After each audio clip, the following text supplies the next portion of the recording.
welcome to Utah Highways Road Trip Episode 3.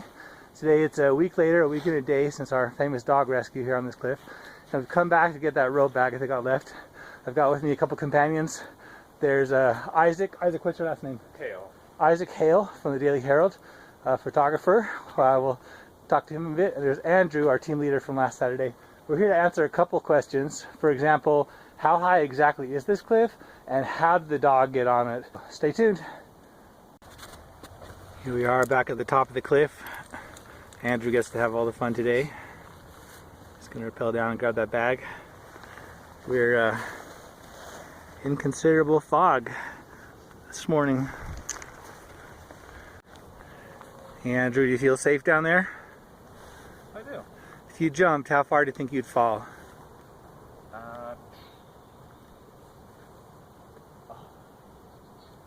150 feet? Yeah. Maybe with one bounce, right? Maybe. Yep. Are you nervous at all? No. It's going to be fun. Good attitude. So all those people who talk about how we risk our lives for that dog, you know, this is definitely like a place where you could die. It's definitely a dangerous place. But no matter what we're doing, we really try not to risk our lives. We really try and do things safe.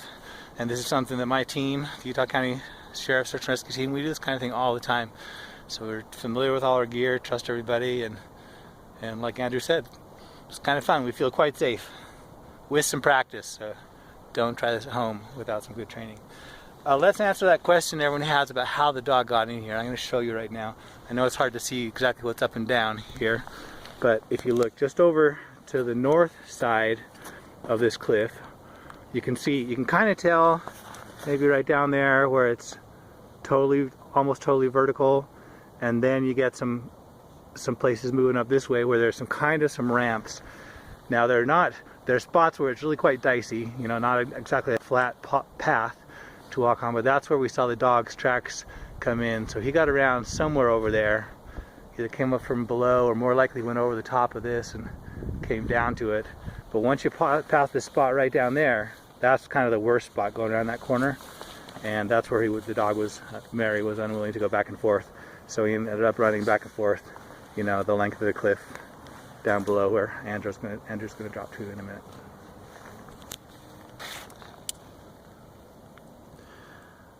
I'm going to handle this a little bit differently today. Last time I had my belayers up here lowering me off, but today we're just going to chuck this rope down and Andrew's going to rappel and control his own descent. After he's all clipped in, I'll hand him this to chuck over the edge. And then when he gets to the bottom, he's going to tie a knot in it, and we're going to measure that later and find out exactly how high this cliff really is.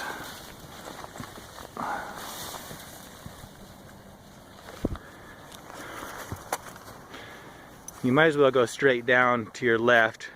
I rappelled off to my right a little bit, but oh yeah, I'll go straight over here then. Yeah. I had to move it.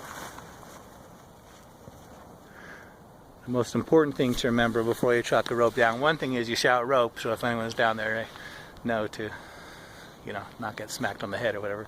But second, or even more important, is to tie one end of the rope on before it goes, which, yeah, of course, Andrew did.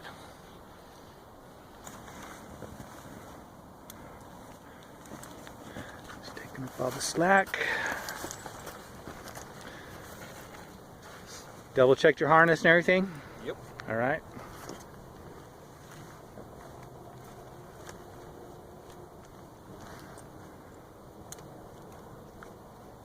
All right, we're going. Okay, see you in a while.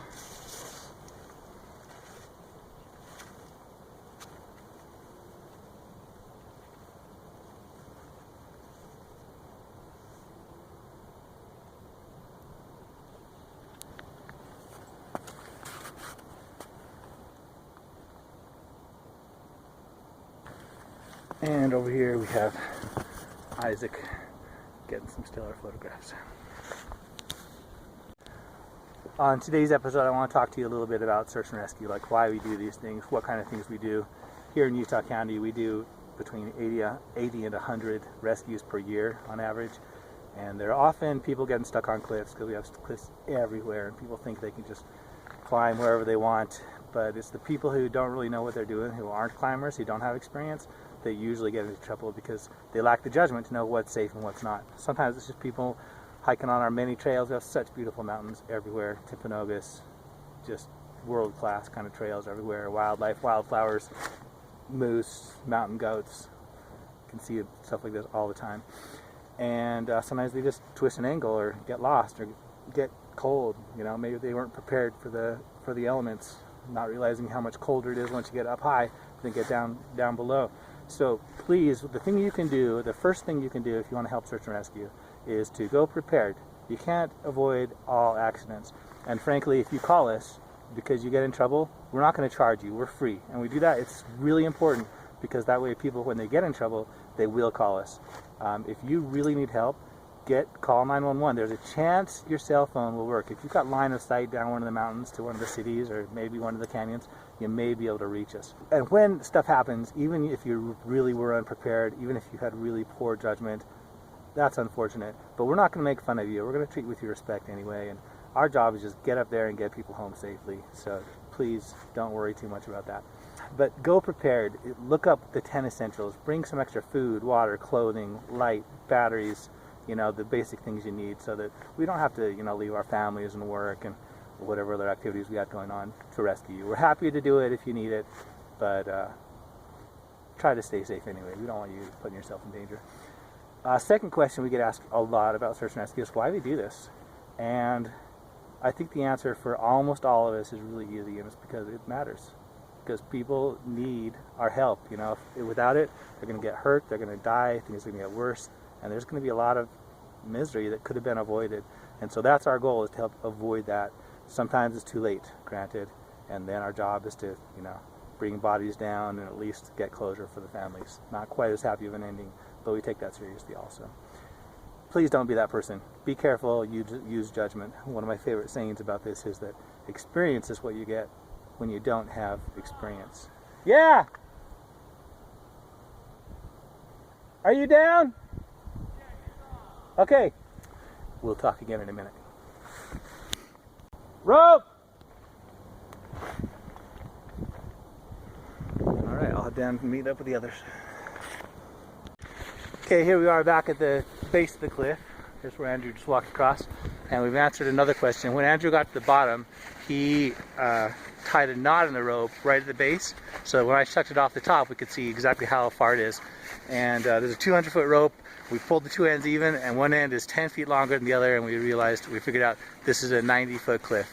But Andrew, after that 90 feet, I mean, it still is really steep for how much farther? Oh, for another 60, 70 feet. Easy. Okay, so 150 feet overall. Pretty good size. A little bit of fun. Hey, this is Andrew Tittensor. Andrew, how long have you been on the team? 3 years. 3 years. What's your impression of it so far? Loving it. Why do you do this? Why'd you get involved?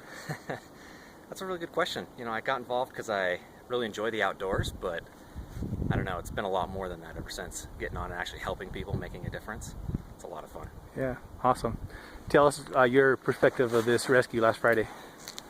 Well, last Friday I had the privilege of standing down here and supervising, just standing in the cold. So it was freezing and it was tough watching you guys scramble around on the cliffside up there. From our perspective down here, of course, we're like, just grab the dog and get it over with.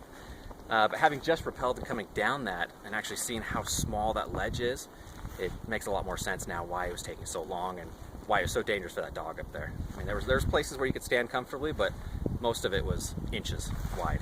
Yeah. So. All right, what's this thing right here? This is our rope bag. Yep. That we left for Mary to sit on, right? Yeah, this is what we just collected, what we left it for her. Put some hand warmers in there for her to sit on and make it a little more comfortable that night, I guess. And hopefully that helped out. Yeah, hopefully. All right. Thanks, Andrew. Isaac, you hiked all the way up here for some photographs for the Daily Herald, our awesome local paper. Where are you from? I'm originally from Ohio, but I just moved here to Provo in August. Yeah, and what's your impression so far? Oh man, this hike was tough during the day, and with the cold, how it was on Friday, with darkness and a dog running around, it was